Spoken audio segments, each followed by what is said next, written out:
All right, we're about a month away from the end of the year, and there's a lot of debate about Norris. Norris Trophy. Who do you have? Right now, last year I thought Burns had a shot, and then his plus minus sank him. Now, plus minus is a stat that doesn't matter unless it does. And when you look at voting for the Norris, it does seem to make a difference. If that's the case, Burns has a better shot this year than he had last year. He has 13 goals, 59 assists. He does lead in scoring, and this is by scoring. That's how I put him on the board. But I didn't include guys that I don't think have a realistic chance at winning the trophy. Which means that everybody on this board, you could, in my opinion, make the argument they deserve the trophy, and we'll get into why. Burns, it's just his scoring prowess, and he doesn't need anybody else to do it. Now, people are going to look at that and go, well, yeah, he played forward, and he's a comfortable guy at forward, so he's more of a fourth forward than he is a defenseman. That's fine, but Paul Coffey had that role as well, and he did win a Norris Trophy eventually.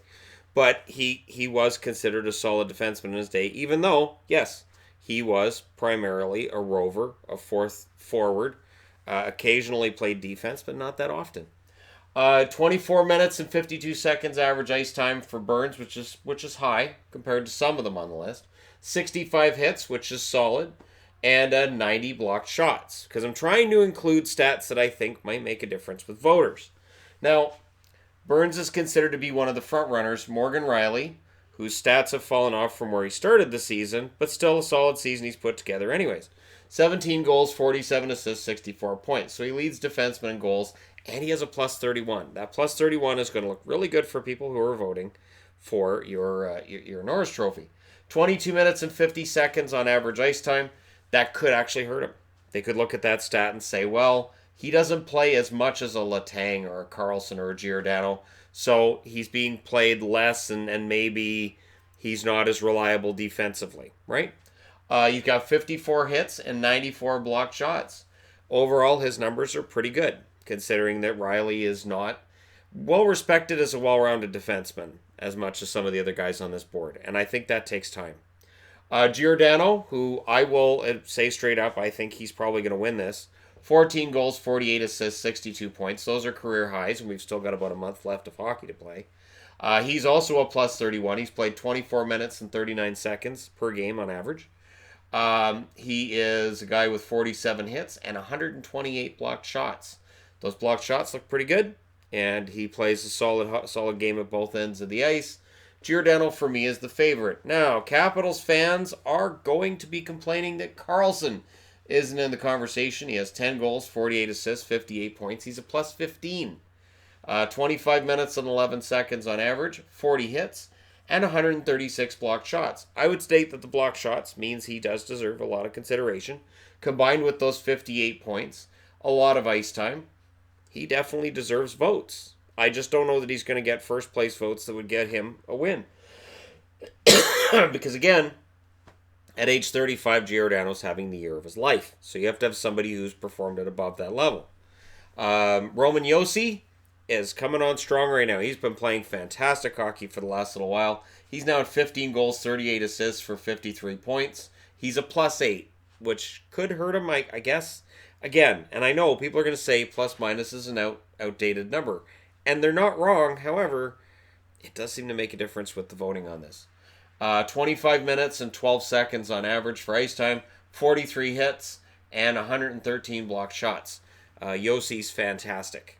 He really is. It's very rare that you'll watch a Nashville game and say, man, Josi didn't have a very good game tonight. Especially right now, he's been playing pretty well. Kris Letang, Penguins fans are going to tell you Letang's having a great year, and he is. 15 goals, 38 assists, 53 points, plus 10.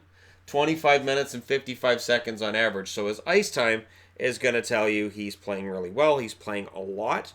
And voting tends to go in favor of some guys who are playing a lot. I don't have Drew Doughty on the board, even though he's the number one guy in ice time. Not because he's not having a decent year, but because his plus minus is so abysmal.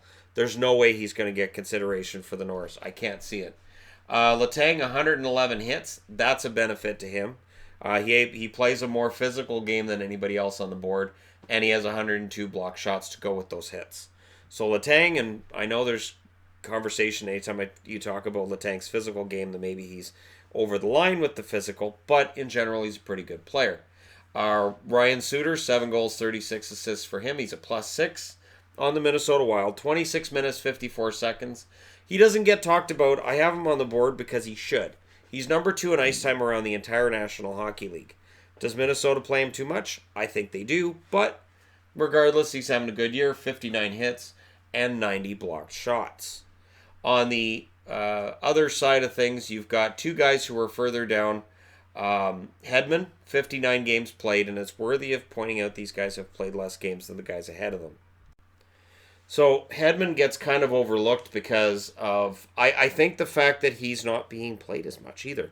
9 goals, 33 assists, 42 points. He's a +16. 22 minutes and 43 seconds on average, 48 hits, and 88 blocked shots. So Hedman not being talked about, and I understand why he's not being talked about, but he's having a pretty solid season as well. Seth Jones, the last one I'm going to bring up here, 59 games played as well for him. 9 goals, 30 assists, 39 points. He's a -4, which basically sinks it for him. 25 minutes and 51 seconds on average. I will say this, he's a -4 on a team that has had his struggles lately, and I don't really put that on Seth. I don't. 78 hits and 96 blocked shots. His overall numbers are good, but again, that plus-minus will probably sink his hopes for any kind of Norris consideration. Could you make an argument for Ekholm? Probably. Could you make an argument maybe with Petrie with the amount of hits he gets and the amount of ice time he's had for Montreal this season?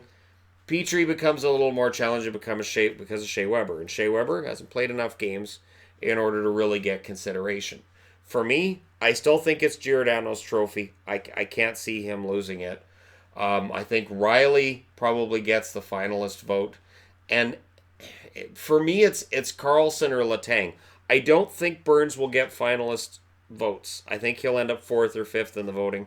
I think it'll be Rielly, Giordano.